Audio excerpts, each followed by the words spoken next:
What another wild week we have just had. Something is about to happen in America that hasn't happened for 221 years. I had an exclusive interview with the man that started a raw chicken experiment to see how long he would survive. The British public were faced with the warning that if they go to war, they must be prepared to be called up to fight, and their reactions were hilarious. And the whole world is watching what's happening in Texas right now because this is literally how civil wars begin. All of that and more, so let's get into it.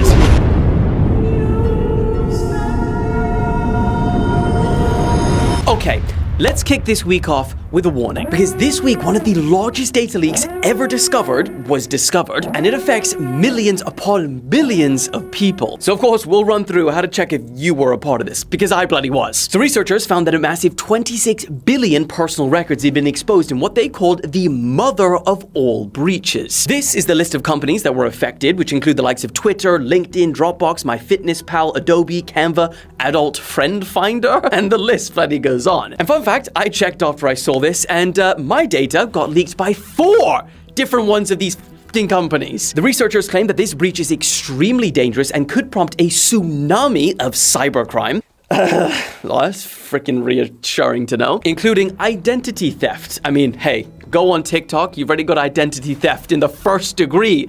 How many News Daddy accounts are up there? And among many other things, unauthorized access to your personal and sensitive accounts. I also learned that a lot of what they actually found wasn't exactly new data, but rather it was a massive compilation of all of the other previous links that may have happened for the terrifying purposes of profiling. So for example, like myself, my data was leaked by 4 different companies. They then take all of that data, put it all together, and start linking each different one for the purpose of creating a fuller picture of who I am and how to exploit me. I know you freaking laugh, because probably you too. Now, regardless if you care about any of these accounts listed, usernames and passwords were found in all of these leaks. So if you're using the same passwords in any other area, you should probably change it and use 2-factor authentication. At least that's what they're advising you to do. And if you do want to confirm if your data has been leaked, I went on this website called Have I Been Pawned. You basically just chuck your email address in and it'll give you all the details, and your tears will roll down your face. Moving on. The US is a very, very strange place, and strange things happen there all the time. But something is about to happen that hasn't happened there in 221 years. Experts are now predicting that billions upon billions of insects will be bursting out of the ground and cover roads, trees, and sidewalks, an event that hasn't happened since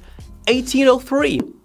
We're fine then, I guess. Now, the insects in question are called cicadas, which have red eyes, are pretty freaking large, and are known for their unique screaming sound. I also found out, doing research for this topic, and maybe we can chuck a little video of it here. Dogs, for some reason, love catching cicadas and just holding it in their mouth while they freaking scream. Why is your mouth making that noise? Drop it. Drop it, drop it, drop it, drop it. Leave it, leave it. Now granted, cicadas appear every year, but this year's bloody biblical level awakening is unique because not only one brood will burst out of the ground, but 2 broods will. And why this is so rare is that one of the broods comes up every 13 years and the other one comes up every 17. So for them to link up, come out of the ground at the same time, and then tag team the US, I mean, Moses must be in town. Now, these are going to be the worst states affected, so get your bloody flamethrowers ready. And they're predicted to emerge in May and June. Honestly, anyone from America, I think you guys should double it and give it to Canada. Shots fired, shots fired. Moving on.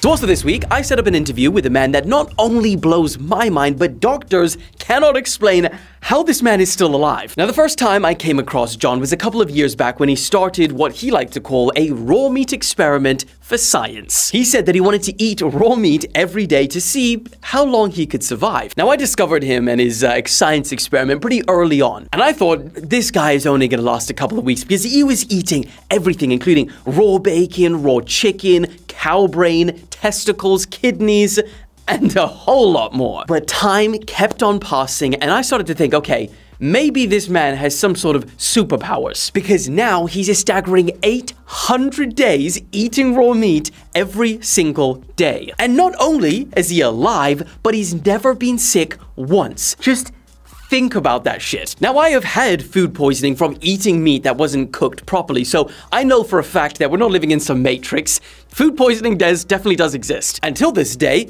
it is the worst sickness I've ever had. So what this man has just started doing, I'm lost for words. His new science experiment involves eating raw chicken every day until he gets a tummy ache or inevitably worse. I mean, okay, viewer discretion, because on day 3, he took a shot of the chicken juices that you find on the bottom of the packets. And as you can see by his face, even he found that bloody hard. And on day 7, he blended 2 raw chicken breasts with a bit of broccoli and some water and freaking drank it. This man has no taste buds. So I set up an interview, and if you guys want me to post the full thing, I can. But he explained to me that he started this wild raw meat diet because he had a number of health problems on his plant-based diet. Keep in mind, this guy was vegan for 10 years, and the problems he was having was like back pain, dizziness, cystic acne, and then since switching to testicles and cow brains, all of his health problems kind of miraculously went away. He also said that humans are the only animals to have to cook our food, and he just couldn't accept it, I guess. He never has to wash up pans and cooking utensils anymore. And he also said that the best tasting raw meat is seafood and the worst tasting is cow kidney because it still tastes like urine. I mean, at that point, my health is not even worth it. Honestly, we spoke about so much, and he is actually such a nice guy, and he's not one of those people that are just like trying to push their agenda on everyone else. He outwardly makes fun of how crazy what he's doing is, and he never recommends anyone to copy him. Of course, that's not going to stop people, but humans. So if you want to go follow his painful to watch journey, you can go find him on Instagram at Raw Chicken Experiment. Okay, let's move on. Now, there has been a lot of talk of war lately, and it never really feels real until your government suggests to you that, hey, if we get into war, you're gonna have to come with us and fight. I mean, it's happened before, but could it happen again? Well, if you live in the UK, that is something that's become pretty real for us this week. Dozens of news headlines read that the British public could face conscription into the army if we go to war with Russia. The warning came from the Army Chief, General Sir Patrick Saunders, who stressed that the government needs to mobilize a citizens' army because the military numbers are so low. Now, it's understood that the Army Chief doesn't support conscription, and if shit did kick off, we likely wouldn't get drafted. But what he does think is that there needs to be a shift in the mindset of the public who should be willing to defend the UK against foreign adversaries. So hearing that and thinking that was pretty funny, I decided to do an experiment of my own. So I spoke about all of this on my TikTok and then ended it with a question: if the UK went to war, would you go willingly and fight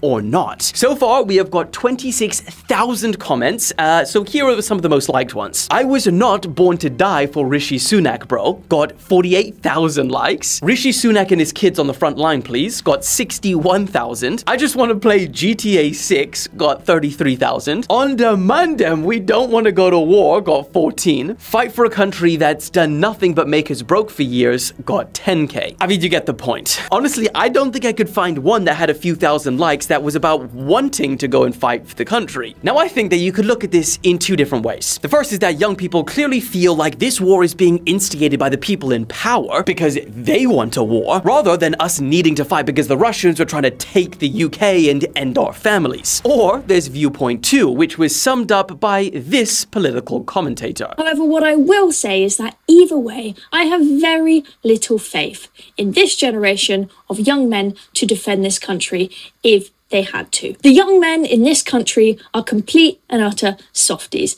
They are pathetic, TikTok addicted, vape addicted, undisciplined softies. And I don't trust them at all to defend this country. Okay.